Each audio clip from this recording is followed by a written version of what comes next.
wabarakatuh. Saya Zakia Lutfi Nur Iksan dari Universitas Islam Negeri Raden Intan Lampung, jurusan Pendidikan Islam Anak Usia Dini, kelas C, semester 6, angkatan 2017. Kali ini saya akan mempresentasikan hasil makalah kelompok 3 mengenai karakteristik pengembangan spiritual anak usia dini untuk memenuhi tugas mata kuliah metode pengembangan spiritual anak usia dini dengan dosen pengampu Ibu Gustiana MPD. Yang pertama, yang A, bagian pengertian pengembangan spiritual out. Spiritual berasal dari bahasa Latin atau spiritus yang berarti nafas atau udara. Spirit memberikan hidup, menjiwai seseorang. Mempunyai kepercayaan atau keyakinan berarti mempercayai atau mempunyai komitmen terhadap sesuatu atau seseorang. Danah Johar dan Ian Marshall mendefinisikan kecerdasan spiritual sebagai kecerdasan untuk menghadapi persoalan makna atau value, yaitu kecerdasan untuk menempatkan perilaku dan hidup dalam konteks makna yang luas dan kaya.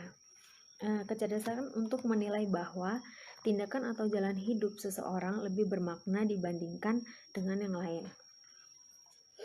Wilcom mengemukakan kepercayaan terhadap kekuatan yang bersifat ketuhanan. Ekspresi dari kepercayaan ini, sistem kepercayaan yang khusus, baik yang bersifat suci maupun profati. Jalan hidup dalam merasakan rasa cinta dan kepercayaan terhadap Tuhan, dan masih banyak lagi. Didukung oleh pendapat Suyadi bahwa kecerdasan spiritual itu adalah kemampuan untuk merasakan keberagaman seseorang.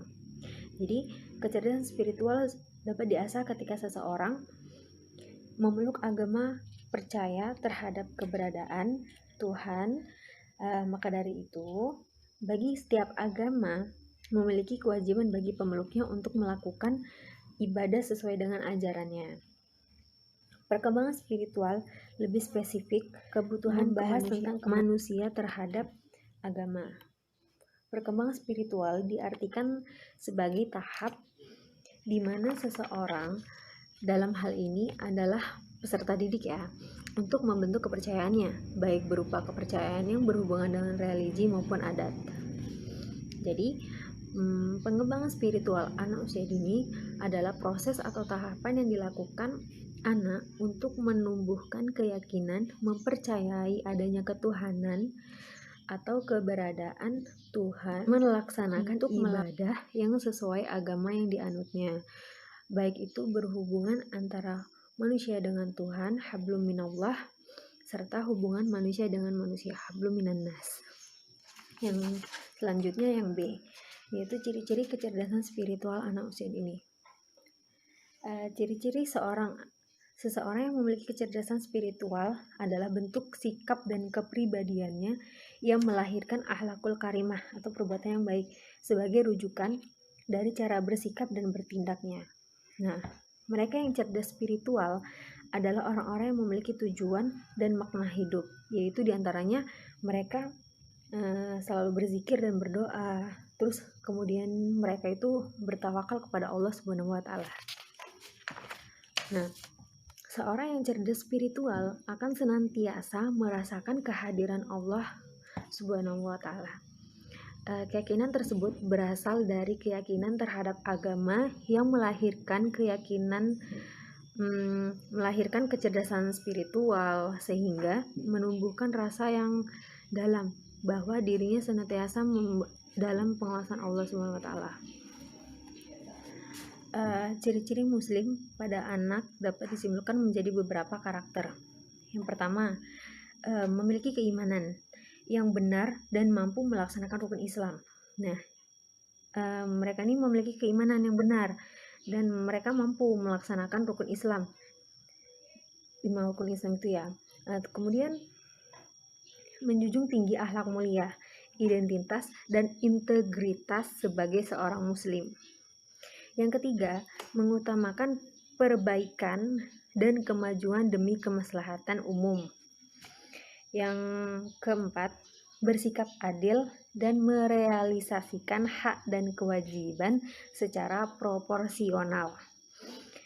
Yang kelima, toleran terhadap permasalahan yang bersifat ikhtilaf, baik dalam keagamaan, sosial, budaya, dan kemasyarakatan. Yang keenam, tidak bersikap diskriminatif terhadap sesama. Dan yang terakhir, dapat membedakan perbuatan baik dan benar dengan perbuatan salah dan jahat. Yang C, aspek spiritual kaitannya dengan aspek lain. Aspek spiritual agama kaitannya dengan aspek lain antara agama, emosional, moral, dan sosial, yaitu dengan adanya aturan-aturan dalam agama maka manusia dapat mengetahui, memahami, serta merealisasikan aturan-aturan yang ada dalam agama tersebut. Nah, jadi dengan adanya aturan-aturan yang ada dalam agama itu, manusia dapat mengendalikan emosinya. Dan selain itu, manusia juga memiliki kemampuan dan strategi untuk mengatur emosinya. Dengan adanya aturan-aturan itu, manusia bisa membedakan baik dan buruk. Di samping itu, dengan kita memahami agama itu, kita dapat bekerja sama atau bersosialisasi antara sesama manusia. Nah, ada kan tadi aspek spiritual dengan aspek lainnya, yaitu contohnya aspek spiritual dengan aspek religiulitas. Agama memang tidak dengan spiritualitas, namun agama merupakan bentuk spiritualitas yang hidup dalam peradaban. Itu menurut William Irwin Thompson. Menurut Mickley et al. Menyebutkan bahwa agama merupakan salah satu dimensi eksistensial. Dimensi eksistensial itu dari spiritualitas berfokus pada tujuan dan makna hidup. Nah, sedangkan yang dimensi agama dari spiritualitas berfokus pada hubungan seseorang dengan Tuhan Yang Maha Esa. Singkatnya gini, agama bisa dikatakan tidak sama dengan spiritualitas, tapi keduanya tidak bisa dipisahkan. Agama tanpa spiritualitas adalah kering, dan spiritualitas tanpa agama malah lumpuh. Nah, yang kedua, selanjutnya spiritualitas dalam psikologi humanistik. Psikologi humanistik berasumsi bahwa manusia pada dasarnya memiliki potensi baik, minimal lebih banyak baiknya daripada buruknya. Psikologi humanistik memusatkan perhatian untuk menelaah kualitas-kualitas insani, yakni sifat-sifat kemampuan khusus manusia yang terpatri pada eksistensinya, seperti kemampuan abstraksi, daya analisis dan sintesis, imajinasi, kreativitas, kebebasan, berkehendak, tanggung jawab, aktualisasi diri, makna hidup, pengembangan pribadi, humor, sikap etis, dan rasa estetika. Nah, psikologi humanistik itu memandang manusia sebagai makhluk yang memiliki otoritas atas kehidupan dirinya sendiri. Yang D, karakteristik pengembangan spiritual anak usia dini. Penanaman nilai-nilai keagamaan menyangkut konsep tentang ketuhanan, ritual ibadah, dan nilai moral yang berlangsung sejak usia dini akan mampu mengakar secara kuat dan membawa dampak yang signifikan pada diri seseorang sepanjang hidupnya. Dikarenakan pada masa ini anak belum mempunyai kemampuan menolak ataupun menyetujui setiap pengetahuan yang didapatkannya. Nah, tahapan-tahapan perkembangan keagamaan anak. Yang pertama itu tahapan masa anak. Nah, pada tahapan masa anak ini, yang pertama, sikap keagamaan itu bersifat reseptif meskipun banyak tanya. Nah, anak itu tuh sikap keagamaannya itu masih mau terbuka, mau menerima, tapi dia masih bertanya-tanya. Nah, yang kedua, pandangan ketuhanan yang dipersonifikasikan. Jadi pandangan ketuhanannya itu anak itu masih kayak pengumpamaan. Jadi kayak pengumpamaan, Allah itu yang menciptakan manusia, Allah itu yang menciptakan kita, Allah itu yang menciptakan ayah bunda, Allah itu yang menciptakan langit dan bumi, yang menciptakan tumbuhan, yang menciptakan hewan peliharaan kita, dan lain sebagainya. Nah, yang ketiga, penghayatan secara rohaniah masih belum terlalu dalam. Jadi belum. Nah, yang kedua itu masa anak sekolah.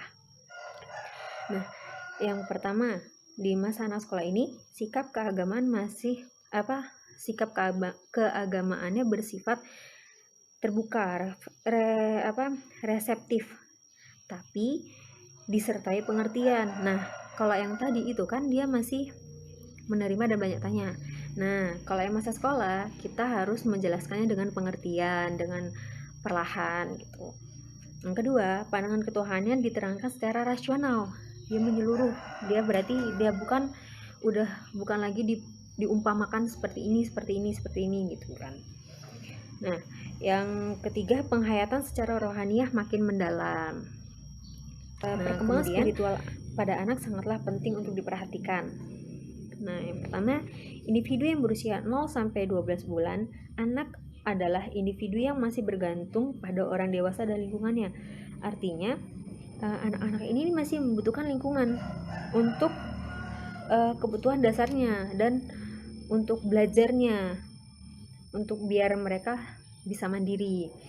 Nah, menurut Haber menjelaskan bahwa perkembangan spiritual bayi merupakan dasar untuk perkembangan selanjutnya. Bayi memang belum memiliki moral untuk mengenal arti spiritual. Oleh karena itu, keluarga yang spiritualnya baik merupakan sumber dari terbentuknya perkembangan pada spiritual baik. Yang kedua, dimensi spiritual masa kanak-kanak awal, usia 18 bulan sampai 3 tahun. Nah, tahap perkembangan ini memperlihatkan bahwa anak-anak udah mulai mandiri, udah mulai berlatih untuk berpendapat dan menghormati acara-acara ritual di mana mereka merasa tinggal dengan aman. Nah, pengalaman atau observasi kehidupan spiritual anak dapat dimulai dari kebiasaan sederhana seperti cara berdoa sebelum tidur, berdoa cara sebelum anak memberi salam, cara dalam kehidupan sehari-hari. Untuk termasuk dalam itu bisa untuk menjadi pengalaman spiritual untuk anak. Yang ketiga, perkembangan spiritual pada anak masa prasekolah usia 3 sampai 6 tahun. Usia prasekolah ini mulai memahami kebutuhan sosial, norma, dan harapan serta berusaha menyesuaikan dengan norma keluarga. Anak tidak hanya membandingkan sesuatu benar atau salah, tapi bisa membandingkan norma yang dimiliki keluarganya dengan norma yang dimiliki keluarga yang lainnya. Mereka kadang sulit menerima penjelasan mengenai Tuhan ya. Gimana sih Tuhan gitu kan? Allah tuh seperti apa Bun gitu kan? Dia masih kurang masih sulit untuk menerima kalau misalnya kita menjelaskan secara abstrak gitu ya. Bahkan mereka masih kesulitan membedakannya seperti apa.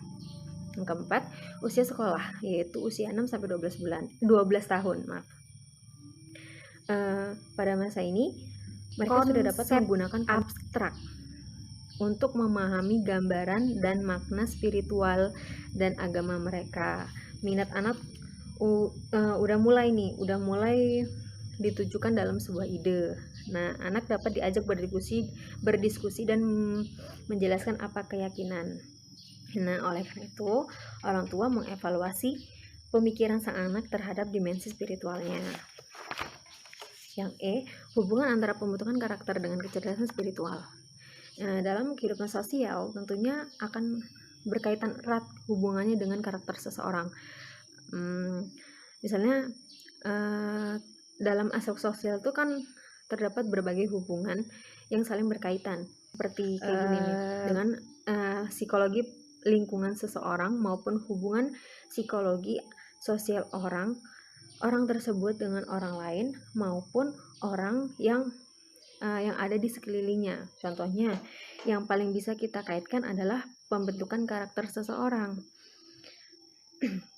Di mana karakter akan mempengaruhi kecerdasan sosial di masyarakat. Misalnya seorang anak yang memiliki kemampuan berkomunikasi dengan baik nih dengan masyarakat, atau memiliki cara yang tepat untuk berinteraksi dengan orang yang ada di sekelilingnya. Nah, dalam pembentukan karakter tersebut, hubungan dengan kecerdasan spiritual orang tersebut. Jadi itu bisa dengan baik itu kecerdasan spiritual anak. Kemudian, seorang anak yang masih belum memiliki karakter yang kuat memang perlu diajarkan mengenai hal-hal yang berkaitan dengan kecerdasan spiritual yang baik pula, agar nantinya memiliki kehidupan yang jauh lebih baik dan juga memiliki karakter yang baik. Hubungan pembentukan karakter dengan kecerdasan spiritual itu ada beberapa. Yang pertama itu cara seseorang dalam memecahkan masalah. Nah, seseorang untuk memecahkan masalah tentunya beda-beda. Hal tersebut berkaitan dan juga berhubungan dengan pembentukan karakter seseorang. Jika dalam hal ini bisa berhubungan erat dengan kecerdasan spiritual yang dimilikinya. Contohnya, dalam memodifikasi perilaku self-management yang baik, apabila kita memiliki karakter yang baik dan juga positif, tentunya akan baik pula karakter yang kita miliki. Jadi kalau misalnya kita kecerdasan spiritual kita baik, karakter kita baik, jadi kita akan bisa berpikir gimana cara untuk memecahkan masalah tersebut. Nah, yang kedua, hubungan manusia dengan lingkungan. Dalam hubungan antara pembentukan karakter dan kecerdasan spiritual tentunya ada hubungannya dengan namanya kehidupan sosial di masyarakat. Setiap individu tentu akan sangat memiliki hubungan dengan masyarakat atau tetangganya, karena di dalam kehidupan kita akan membutuhkan orang lain. Jika kita memiliki kecerdasan spiritual yang baik juga akan sangat baik untuk diri kita dan juga untuk kehidupan sosial kita sendiri. Yang ketiga, dasar kecerdasan yang penting. Di dalam pembentukan karakter seseorang, seorang anak yang masih kecil tentu akan berhubungan erat dengan kecerdasan yang dimilikinya. Sehingga memang sangat penting memiliki kecerdasan spiritual agar nantinya bisa menjadi jauh lebih baik menghadapi kehidupan yang seperti ini. Dan sebagai orang tua harusnya memiliki peranan yang penting untuk membantu anak dalam membentuk kepribadiannya. Nah, selanjutnya yang keempat, gambaran kecerdasan seseorang.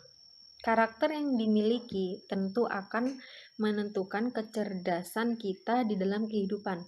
Misal, seorang anak yang memiliki karakter tegas dan juga disiplin secara tidak langsung bisa menjadi contoh relaksasi dalam modifikasi perilaku di dalam kehidupannya, sehingga anak tersebut itu bisa menjalani kehidupan dengan baik. Jadi gambaran kecerdasan dan karakter seseorang itu tuh bisa menjadi gambaran kecerdasan seseorang itu. Selanjutnya yang kelima, prinsip di dalam kehidupan. Agama merupakan fondasi dan tentunya hal yang sangat penting di dalam kehidupan. Pembentukan karakter ini harus kita kaji dan kita telaah agar nantinya bisa menjadi pribadi yang jauh lebih baik dan juga berguna di masyarakat. Jadi seseorang yang memiliki prinsip di dalam kehidupannya itu akan membentuk karakter yang baik pula untuk anak tersebut. Karena seseorang yang memiliki prinsip jalani kehidupan dia akan sesuai dengan prinsip dia. Jadi dia nggak jalannya gitu loh, sesuai tahap tentang prinsipnya itu. Yang keenam, sebagai dasar pembentukan spiritual, tingkah laku dan juga sikap kita biasanya akan sangat berhubungan juga juga berkaitan dengan pembentukan spiritual yang dimiliki. Dalam hal ini, hubungan kecerdasan emosional dengan kecerdasan spiritual memang harus dijalani dan dimiliki seseorang, agar nantinya pembentukan karakter yang dimilikinya pun akan jauh lebih baik lagi. Jadi tingkah laku dan sikap itu tuh sebagai dasar pembentukan spiritualnya juga. Nah, yang ketujuh, pemahaman agama yang pertama. Di dalam pembelajaran agama, tentunya kita akan diajari berbagai bentuk pola tingkah laku dan juga kepribadian yang positif. yang memang seharusnya dimiliki oleh setiap orang. Selanjutnya yang ke-8, dasar pemahaman kehidupan. Manusia memang sangat membutuhkan yang namanya dasar-dasar kehidupan di dalam agama, agar nantinya dapat membentuk pemahaman kehidupan ke arah yang jauh lebih baik pula. Nah, meskipun begitu, manusia memang harus tetap bisa menjadi pribadi yang memiliki karakter positif gitu. Yang selanjutnya yang ke-9, mudah dalam menjalani kehidupan. Pembentukan karakter dengan kecerdasan spiritual tentunya akan mempengaruhi cara berpikir kita di masa yang memiliki kecerdasan dan kecerdasan spiritual yang baik dan karakter yang baik. Jadi kita tuh itu juga akan mempengaruhi cara berpikirnya. Jadi kalau misalnya kita memiliki karakter dan kecerdasan spiritual yang baik, kita akan bisa berpikir dengan baik juga untuk menyelesaikan suatu masalah itu, dan dengan mudah dalam menjalani kehidupannya sehari-hari. Yang 10, pelajaran dalam sikap beragama. Di dalam sikap beragama memang akan mengajarkan mengenai semua hal-hal yang positif dan juga baik. Untuk itu kita memang harus memiliki kemampuan khusus untuk bisa mengatasi berbagai macam hal yang memang berkaitan dengan pelajaran dan juga sikap beragama kita di dalam kehidupan yang akan datang. Nah, selanjutnya yang ke-11, memiliki manfaat di dalam kehidupan sosial. Kehidupan sosial tentu akan berkaitan dengan pembentukan karakter seseorang. Jika kita memiliki karakter yang baik, juga kecerdasan spiritual yang baik, tentunya akan jauh lebih mudah berbaur di kehidupan sosial masyarakat. Jadi kita lebih mudah memiliki relasi, terus cocok untuk kita bisa bekerja sama dalam membentuk suatu kehidupan ke arah yang lebih baik lagi, manfaat di dalam kehidupan sosial juga dengan berbaur dengan sesama gitu juga. Yang ke-12, menjadi individu pemimpin. Seorang pemimpin yang baik tentunya harus memiliki karakter memiliki karakter yang baik dengan kecerdasan spiritual yang baik. Itu harus dimiliki oleh seorang pemimpin.